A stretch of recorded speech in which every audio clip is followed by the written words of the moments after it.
Hai semua, tidak kalah dengan luar negeri, Indonesia juga memiliki tol di atas laut yang selesai dibangun pada tahun 2013 silam yang diberi nama Jalan Tol Bali Mandara. Jalan tol ini berada di Provinsi Bali, yang memiliki panjang 12,7 km yang menghubungkan antara Benoa, Ngurah Rai, dan Nusa Dua. Dan menariknya lagi, jalan tol ini 100% merupakan karya anak bangsa dan merupakan salah satu jalan tol di atas laut yang terpanjang di dunia. Berikut ini adalah proses singkat pembangunan jalan tol di atas laut di Indonesia. Pembangunan jalan tol Bali Mandara ini menghabiskan total biaya sebesar 2,5 triliun rupiah, di mana 30%-nya ini adalah modal equity atau modal sendiri. Sedangkan 70%-nya sebesar 1,7 triliun rupiah adalah pinjaman dari 6 bank. Jalan tol Bali Mandara ini dibangun untuk mengurangi kepadatan lalu lintas yang selama ini terpusat di Bali Selatan. Jalan ini sendiri menghubungkan segitiga emas antara Bandara Internasional Ngurah Rai, Pelabuhan Benoa di Kota Denpasar, dan Nusa Dua. Jalan tol Bali Mandara ini berfungsi sebagai pelengkap akses jaringan di Pulau Bali, sehingga mempermudah akses ke pelabuhan maupun kawasan wisata lainnya. Selain itu, dibangunnya jalan tol Bali Mandara ini karena berkaitan dengan diselenggarakannya KTT APEC yang bertempat di Nusa Dua pada 2013 yang lalu, di mana Indonesia ini menjadi tuan rumahnya pada saat itu. Jalan tol ini mulai dibangun sejak bulan Maret tahun 2012 dan diselesaikan pada bulan Oktober 2013 yang merupakan tol di atas laut pertama yang dibangun di Indonesia. Untuk nama Bali Mandara ini diberikan oleh Presiden SBY yang kepanjangannya adalah Maju, Aman, Damai, dan Sejahtera. Tol Bali Mandara dengan panjang 12,7 km ini juga merupakan jalan tol atas laut terpanjang yang kelima di dunia. Setelah Jiazhou Bay di Cina dengan 42 km, Lake Pontchartrain Causeway di Amerika Serikat dengan panjang 38,5 km, Chesapeake Bay di Amerika Serikat dengan panjang 24,01 km, dan Jalan Tol Penang Malaysia dengan 13,05 km. Uniknya lagi, pada Jalan Tol Bali Mandara ini sendiri menjadi satu-satunya jalan tol di Indonesia yang memiliki jalur sepeda motor. Pada jalan tol ini juga dipasang alat pengukur kecepatan angin di setiap gerbang tol agar para pengendara lancar dan aman dalam berkendara saat melewati jalan tol ini. Jika kecepatan angin mencapai 40 km per jam atau lebih, maka jalan tol Bali Mandara ini akan ditutup sementara, guna menghindari resiko kecelakaan.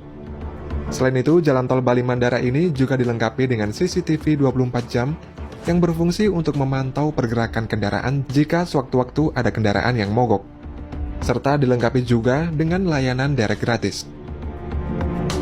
Pada tol Bali Mandara ini juga memiliki fitur SHMS atau Structural Health Monitoring System yang berfungsi untuk mengukur landutan vertikal dan kemiringan pier struktur jembatan menggunakan sensor tiltmeter yang berjumlah 22 buah. Proyek pembangunan jalan tol Bali di atas laut ini awalnya tidak dibangun di atas laut, namun dibangun melayang di darat. Kemudian dikarenakan adanya budaya di Bali yang tidak mengizinkan ada sebuah bangunan memiliki ketinggian melebihi pura, yakni maksimal 15 meter.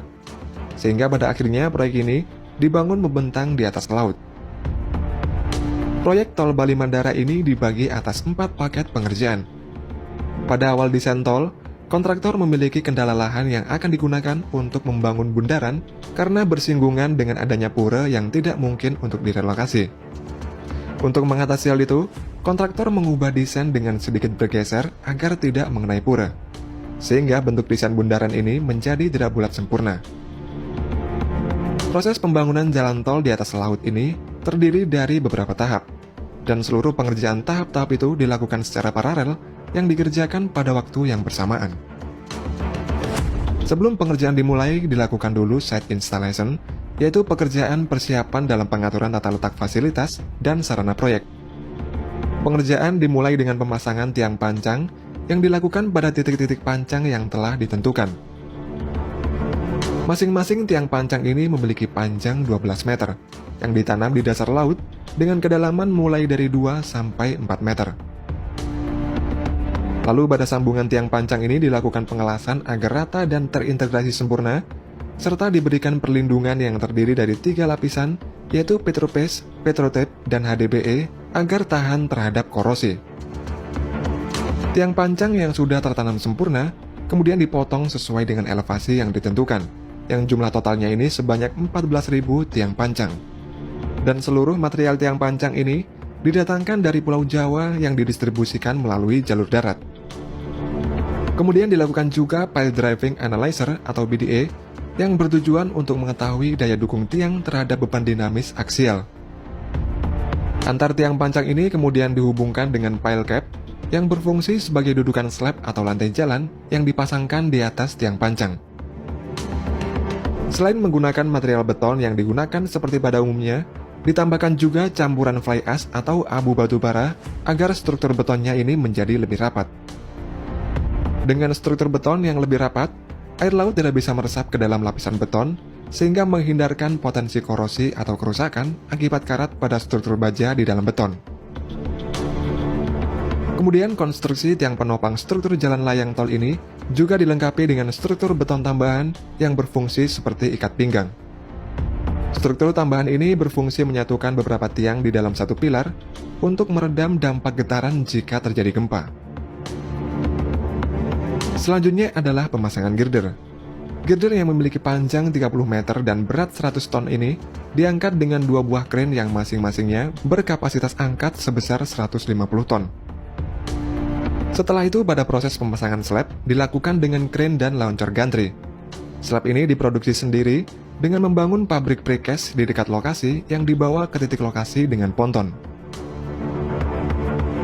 Kemudian selanjutnya adalah tahap pengaspalan jalan. Seluruh material untuk pengaspalan ini didapatkan dari Bali, sementara aspalnya sendiri berasal dari Surabaya dan lebih dari 50.000 ton aspal digunakan untuk pengaspalan ini. Setelah pengaspalan, tahap selanjutnya adalah pembangunan gerbang tol. Gerbang tol ini memiliki desain modern, namun tetap bernuansa kebalian. Dan yang terakhir adalah pemasangan infrastruktur pelengkap seperti rambu-rambu marka jalan, lampu lalu lintas, dan pengecatan pembatas jalan.